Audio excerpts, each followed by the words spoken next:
ये कहानी है एक छोटे से गांव रामपुर की, जहां मिट्टी में मेहनत की सुगंध है, लेकिन पेट भरने के लिए रोटी मुश्किल से मिलती है। इस कहानी का हीरो है रमेश, एक गरीब किसान। उसके साथ है उसकी पत्नी बिमला, एक ऐसी औरत जिसके चेहरे पे हमेशा मुस्कान होती है, चाहे दिल अंदर से टूट गया हो। बिमला, आज फिर से खेती में कुछ हाथ नहीं लगा। जमीन सूख गई है, पानी कम पड़ गया है। लगता है इस बार भी फसल फिर खत्म। बिमला मुस्कुराते हुए बोलती है, अरे रमेश, हिम्मत मत हारो। ऊपर वाले ने मिट्टी दी है, हाथ दिए हैं। कल फिर से सूरज निकलेगा, कल फिर कोशिश करेंगे। बिमला की मुस्कान रमेश के लिए दुआ जैसी थी। पर सच तो ये था, रमेश के घर 2 दिन से चूल्हा नहीं जला। रमेश और बिमला के 2 बच्चे भी थे, गुड़िया और छोटू, जो कि विद्यालय की फीस ना देने की वजह से घर में ही थे। छोटू बोलता है, माँ, बाबा, कल विद्यालय जा सकता हूँ? मास्टर जी कह रहे थे फीस देनी पड़ेगी। हाँ बेटा, जरूर जाओगे। तुम पढ़ो, हम सबकी किस्मत लिखो। बिमला और रमेश अंदर से रो पड़ते हैं, पर बच्चों के सामने वो अपने आंसू को छुपा लेते हैं। रमेश जब अपने खेत के काम से बाहर जाता है, तब गांव के कुछ लोग उसका मजाक बनाने लगते हैं और कहते हैं, अरे रमेश, तू कब तक मिट्टी खोदेगा? फसल तो हर साल सूख जाती है। छोड़ दे खेती, मजदूरी कर ले।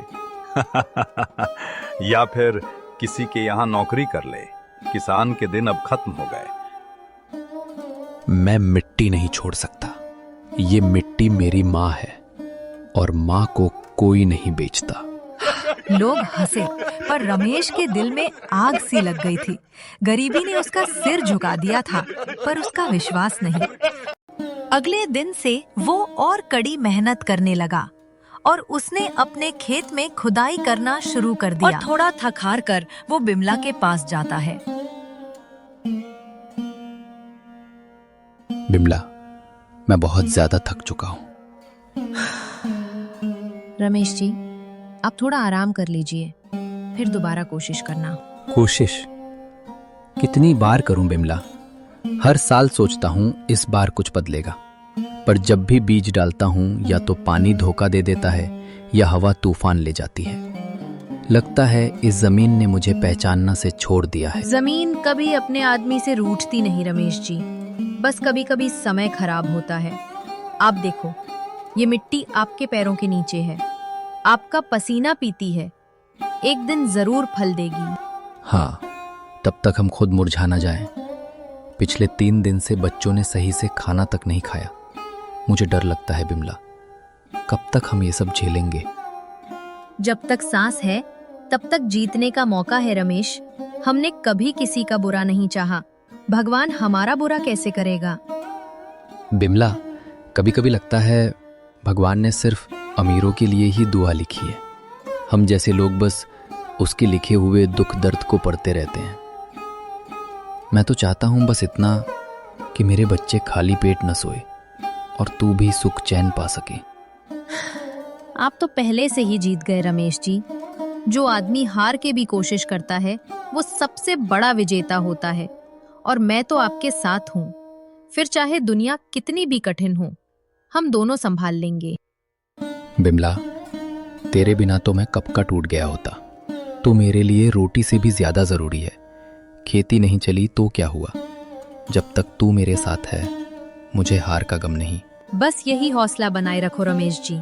कल फिर से खेतों में जाएंगे। जो लोग कहते हैं कि मिट्टी बेकार है, उन्हें दिखाएंगे कि यही मिट्टी एक दिन खुशबू देगी। खुशबू? क्या मतलब? मतलब फसल से नहीं, कुछ नया उगाओ, फूल उगाओ। शायद इस मिट्टी को बस एक नई उम्मीद चाहिए। फूल? सही कह रही है तू बिमला। रोटी नहीं मिली तो क्या, कम से कम जमीन में मुस्कान तो खिल जाए। कल सुबह से हम दोनों मिलकर फूल लगाएंगे। देखते हैं क्या मिट्टी हमसे अब भी नाराज है। नहीं होगी नाराज रमेश जी, क्योंकि आपका दिल साफ है और साफ दिल से की गई मेहनत कभी बेकार नहीं जाती। उस रात मिट्टी चुप थी। पर रमेश और बिमला का घर चमक रहा था। घर में भले से गरीबी थी, लेकिन उम्मीद भी थी, और यही उम्मीद एक नए कल की नींव बन गई।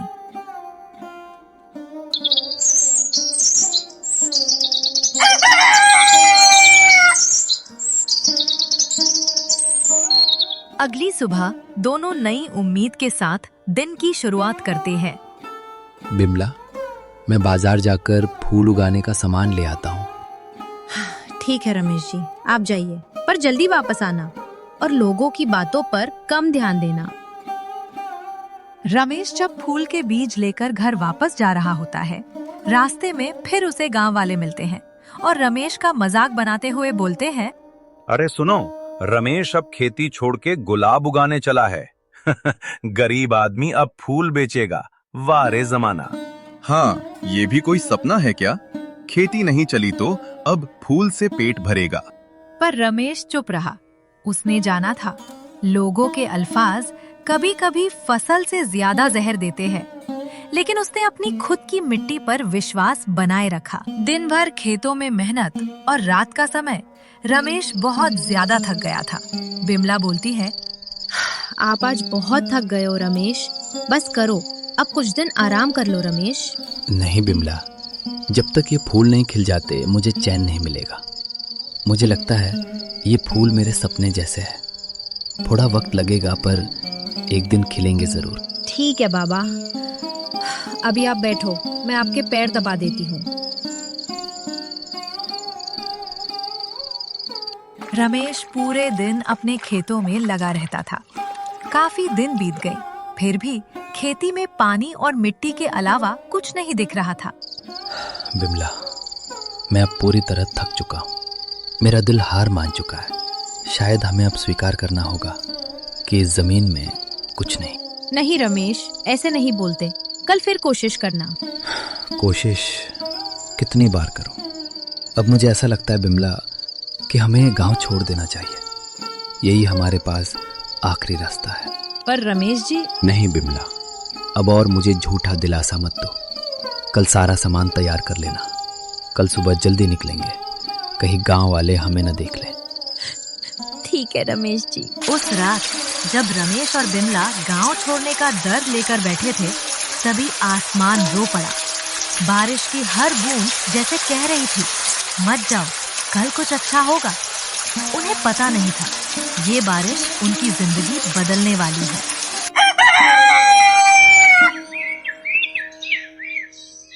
सुबह सुबह बिमला दौड़ी चली आती और चिल्लाती है, रमेश जी उठो, जल्दी उठो।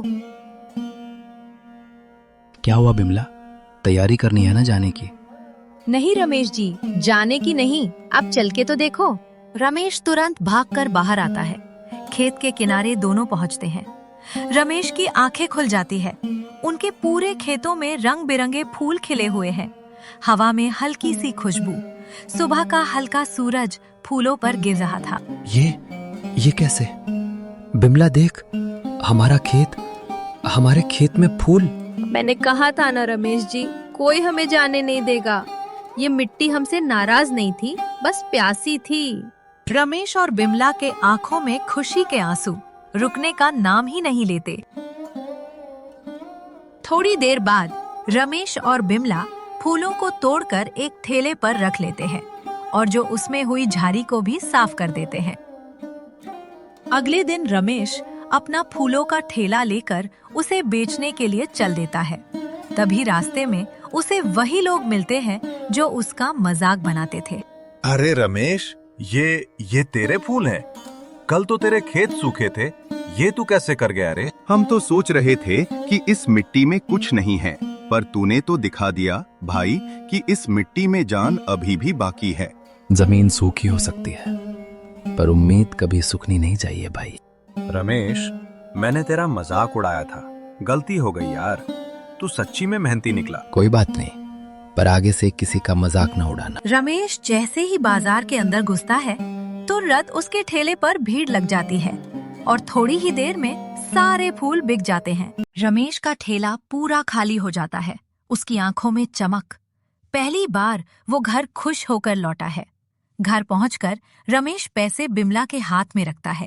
बिमला, आज पहली बार लग रहा है हम सिर्फ जी नहीं रहे, जीत भी रहे हैं। देखा रमेश जी, अगर उम्मीद छोड़ देते तो ये फूल कभी न खिलते। बिमला और रमेश बात कर रहे होते हैं, इतने में दोनों बच्चे आ जाते हैं और बोलते हैं, बाबा अब हम स्कूल जा सकते हैं। हाँ बच्चों, अब तुम जा सकते हो। रमेश और उसका परिवार अब खुश था।